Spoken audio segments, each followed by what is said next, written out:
Doctor BR Ambedkar Konaseema జిల్లా అంతర్వేది లక్ష్మీ నరసింహస్వామి వారి కళ్యాణ మహోత్సవాలకు సర్వం సిద్ధమైంది. ఇప్పటికే రాష్ట్రం నలుమూల నుంచి భక్తులు ఈ అంతర్వేది పుణ్యక్షేత్రానికి అయితే చేరుకున్నారు. సుమారు 60,000 మంది భక్తులు ఈ కళ్యాణోత్సవాలను ప్రత్యక్షంగా తిలకించడానికి ఇక్కడికి వచ్చారని, వారికి కావాల్సిన మొత్తం ఏర్పాట్లు చేశామని ఆలయ అధికారులు చెప్తున్నారు. రాష్ట్రం నలుమూల నుంచి స్వామివారి కళ్యాణాన్ని ప్రత్యక్షంగా తిలకించడానికి అయితే భక్తులు ఈ ఆలయానికి అయితే పోటెత్తుతారు.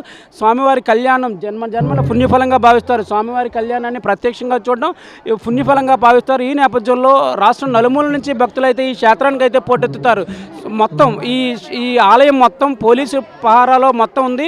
ఆ డ్రోన్ కెమెరాలతో కూడా నిశ్చితంగా పోలీసులు అయితే పహారా కాస్తున్నారు. మొత్తం మీద పోలీసులు అణువణున క్షుణ్ణంగా తనిఖీలు చేస్తున్నారు. మొత్తం రహదారులన్నీ అంతర్వేదికే అన్నట్టు ఈ అంతర్వేదికి వచ్చే రహదారులన్నీ భక్తులతో కిక్కిరిసిపోయాయి. వాహనాలను సుమారు కిలోమీటర్ దూరంలో అయితే నిలుపుదల చేసి అక్కడి నుంచి భక్తులు నడిచి ఈ ఆలయానికి అయితే చేరుకుంటున్నారు. రాత్రి 1:58 సుముహూర్తంగా ఆలయ వేద పండితులు నిర్ణయించారు. ఈ నిర్ణయం మేరకు 1:58 స్వామి అమ్మవార్ల కళ్యాణం అంగరంగ వైభవంగా జరిపించడానికి అర్చక స్వాములంతా సిద్ధంగా ఉన్నారు.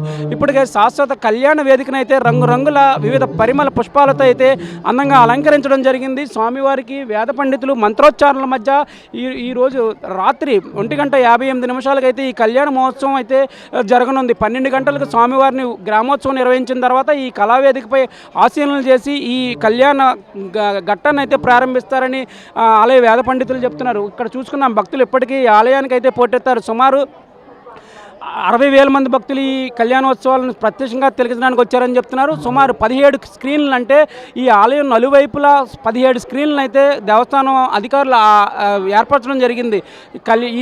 రద్దీ దృష్ట్యా అంటే కొంతమందిని మాత్రమే ఆలయ పరిసరాల్లోకి అనుమతిస్తారు. మిగిలిన వారందరూ ఎక్కడ కూర్చున్న వాళ్ళు అక్కడే కూర్చొని ఈ ప్రత్యక్షంగా ఈ కళ్యాణాన్ని తిలకించడానికి అయితే ఎల్ఈడి స్క్రీన్లను ఏర్పాటు చేశారు. ఈ మొత్తం ఈ ఆలయ ప్రాంగణం అంతా వివిధ పుష్పాలతో అయితే అందంగా అలంకరించారు. పోలీసులు కూడా భారీ బందోబస్తు ఏర్పాటు చేశారు. రాజోలి ఎమ్మెల్యే దేవివరప్రసాద్ ఆధ్వర్యంలో ఈ మొత్తం ఏర్పాట్లన్నీ పర్యవేక్షించడం జరిగింది. కలెక్టర్ మహేష్ కుమార్ కూడా ఎప్పటికప్పుడు ఆలయ అధికారులతో మాట్లాడుతున్నారు. గతంలోనే 4-5 సార్లు వివిధ శాఖల సమన్వయంతో మొత్తం ఇక్కడ సమావేశాలు అయితే నిర్వహించారు. మెడికల్ అండ్ హెల్త్, అలాగే ఫైర్, పోలీస్, రెవెన్యూ, ఆర్ఎండ్బి, అలాగే వివిధ శాఖల సమన్వయంతో ఇక్కడ సమావేశాలు అయితే ఏర్పాటు చేశారు. ఇక్కడికి వచ్చే భక్తులకు ఎటువంటి ఇబ్బందులు లేకుండా అన్ని ఏర్పాట్లు చేయాలని కూడా నిర్ణయించడం జరిగింది. ఇక్కడికి వచ్చే భక్తులే, సాధారణ భక్తులే తమకు వీఐపీలను పక్కన పెట్టి సాధారణ భక్తులకు పెద్దపీట వేసే విధంగా ఆలయ అధికారులు అన్ని ఏర్పాట్లు చేశామని చెప్తున్నారు. ఈ స్వామివారి దర్శనాలు సుమారు అరగంటలో పూర్తి చేసుకుని భక్తులు సంతృప్తిగా బయటకు వచ్చే విధంగా అన్ని ఏర్పాట్లు చేశామని చెప్తున్నారు. ఈ రోజు కళ్యాణం ముగిసిన తర్వాత తెల్లవారుజామున 4 గంటలకైతే స్వామివారి దర్శనాలు అయితే ప్రారంభమవుతాయని చెప్తున్నారు. రేపు మాఘ పౌర్ణమి, అలాగే ఇక్కడ రథోత్సవం జరుగుతుంది. ఈ రథోత్సవంలో ఈ రోజు కళ్యాణోత్సవాల కంటే రెట్టింపు సంఖ్యలో అయితే భక్తులు పాల్గొంటారు. ఈ రథోత్సవంలో పాల్గొనడం, స్వామివారు రథంలో అమ్మవారితో కలిసి కళ్యాణ అనంతరం ఊరేగడం కూడా భక్తులు చూడడానికి అయితే తరలి వస్తారు. ఈ నేపథ్యంలో ఈ రథోత్సవం కూడా భక్తులతో కిక్కిరిసిపోనుంది. దీనికి కూడా ఎటువంటి ఇబ్బందులు లేకుండా, ఎటువంటి అవాంఛనీయ సంఘటనలు జరగకుండా పోలీసులు అయితే భారీ బందోబస్తు నిర్వహించారు. ఎప్పుడెప్పుడు కళ్యాణోత్సవాలని స్వయంగా కన్నులారా వీక్షిద్దామని ఇక్కడ వచ్చిన భక్తులంతా ఎంతో ఆసక్తిగా ఎదురు చూస్తున్నారు. మెగా న్యూస్ కోసం వీడియో జర్నలిస్ట్ దొరబాబుతో ఉదయ్, అంతర్వేది నుంచి.